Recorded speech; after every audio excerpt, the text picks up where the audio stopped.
4:30 a.m. session this morning. Oh man, I'm not feeling it. It's been a little while now since I've last done a morning session like this. I've been on annual leave. Today's the first day back at work, and so back to the grind.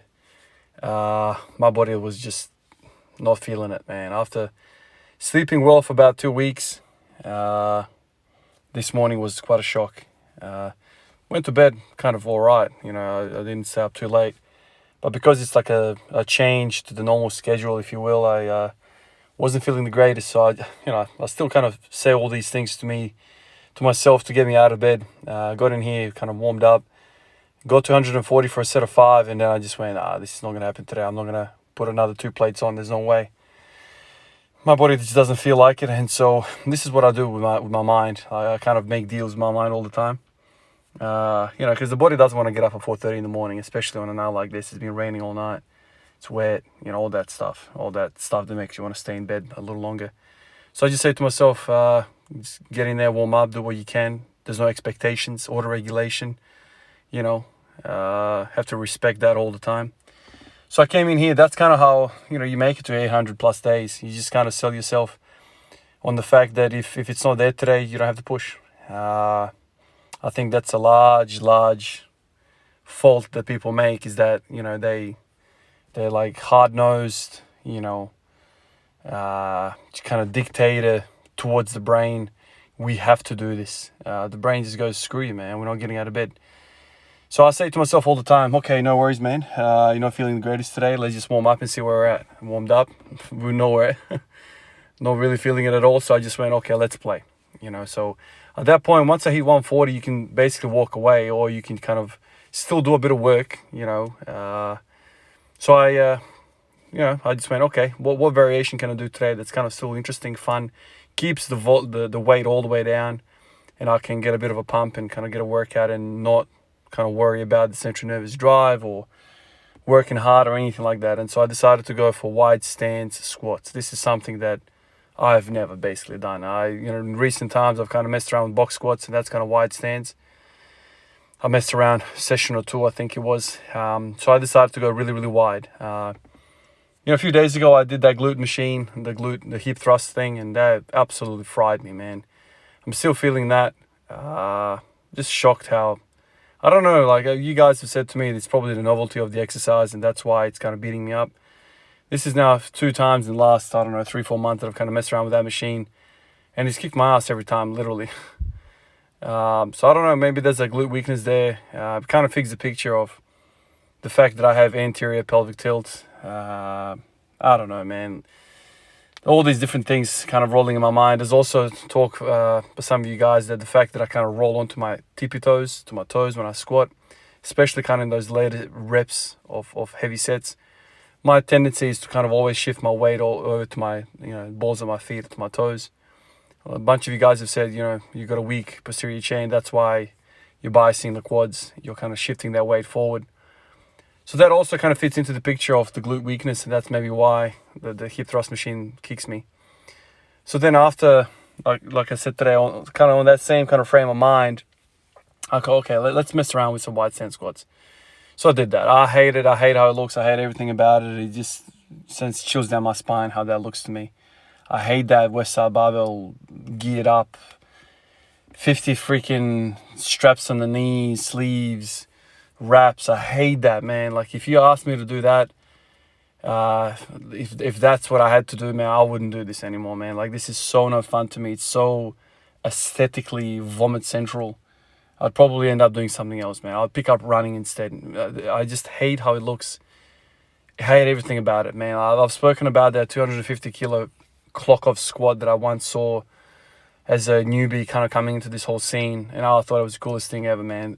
Front squat, 250 kilos, ATG, pause, stands that thing up, drops it. I'm like, that is beauty. I don't care if the West Side Barbell boys do a 2,000 pound squat.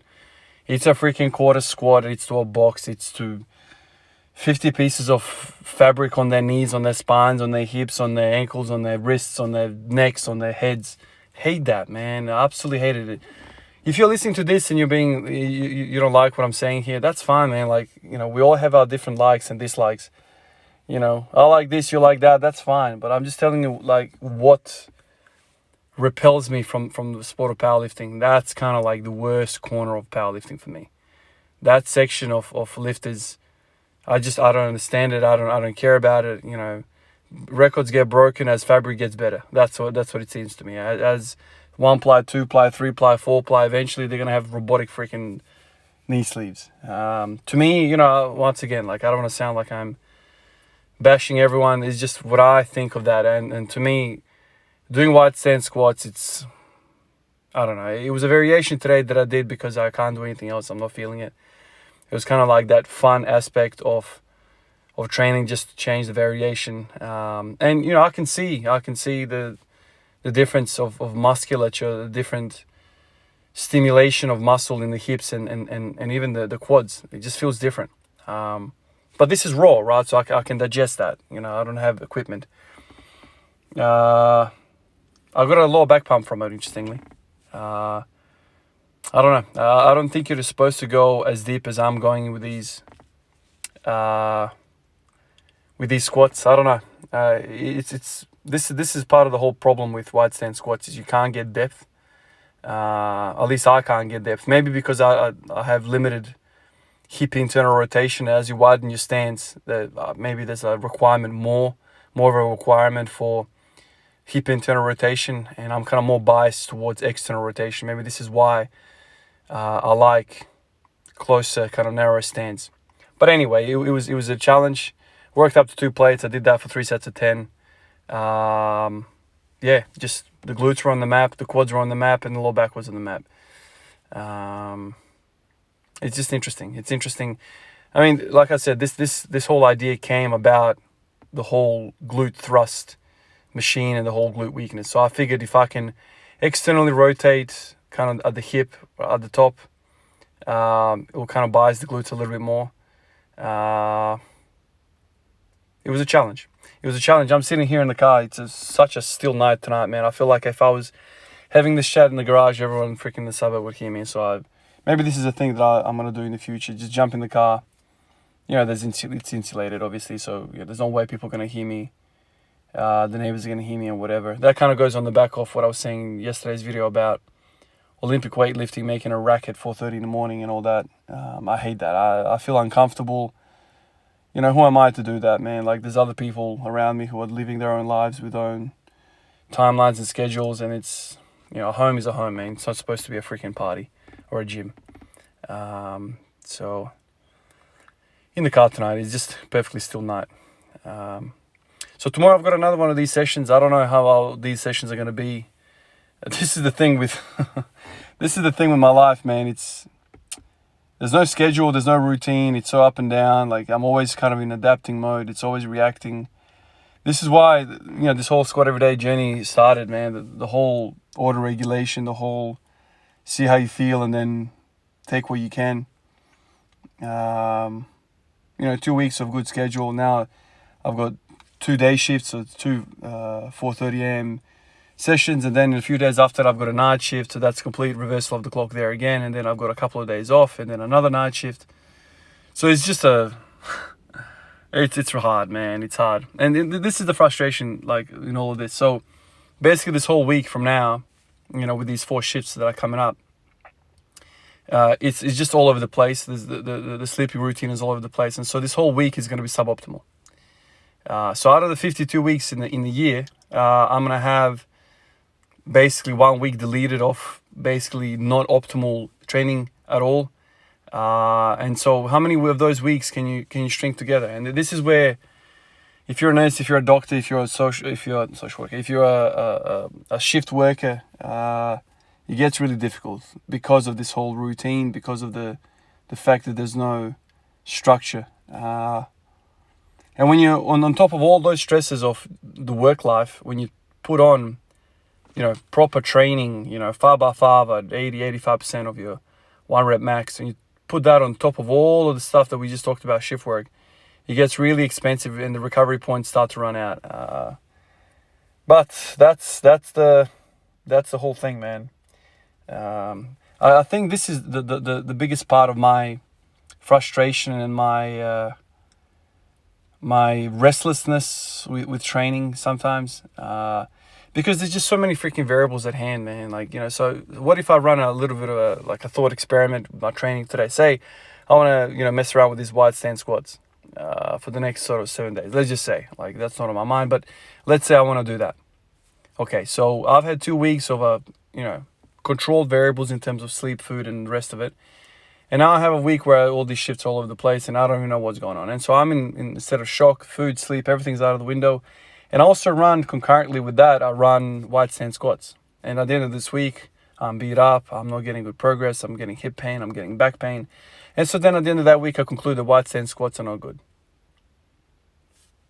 What is that, man? That's not a scientific method, that's bullshit, man. And so how do you come up with conclusions? How do you come up with anything? You don't, man. Like, it's a constant battle, intellectually, physically, but it is what it is, man. It's a privilege to even freaking be involved in all of this. It's a privilege to even have the opportunity to think about some of these problems, but, you know, it's hard, So, yeah, let's see how it goes, man. You know, a lot of you guys that are listening to this are in the same pickle of trying to get better, trying to improve on many different aspects of life. And all we can do at the end of the day is do our best, man. That's all we can really do. There's absolutely no excuses to be inactive. There's absolutely no excuses to just not do anything and sleep in, you know, another hour or so and wake up at 6 o'clock rather than 4:30. You still come out. I still think some sort of positive has happened this session. It's not all negative. The fact that I've moved some freaking blood around my body, at the bare freaking minimum, man, I've done that. And so that's how I think about all of these things. All right, guys, I have to, you know, wrap all this up and go. Everyone on the Patreon list, guys, I appreciate you, man. You guys are massive motivation for me and a support system. Everyone on the comment section, I appreciate you guys. I mean, a lot of you guys, man, are giving me these ideas and giving these thought processes anyway. You know, I don't know how many times you guys have said something that's like really challenged me. You know, for instance, today I talked about the whole shifting to my toes being posterior chain weakness, and then I see the anterior pelvic tilt, then I see the hip thrust. There's a pattern forming there, but you guys fuel all of this. You really do. I'll catch you guys in the next one. Peace out.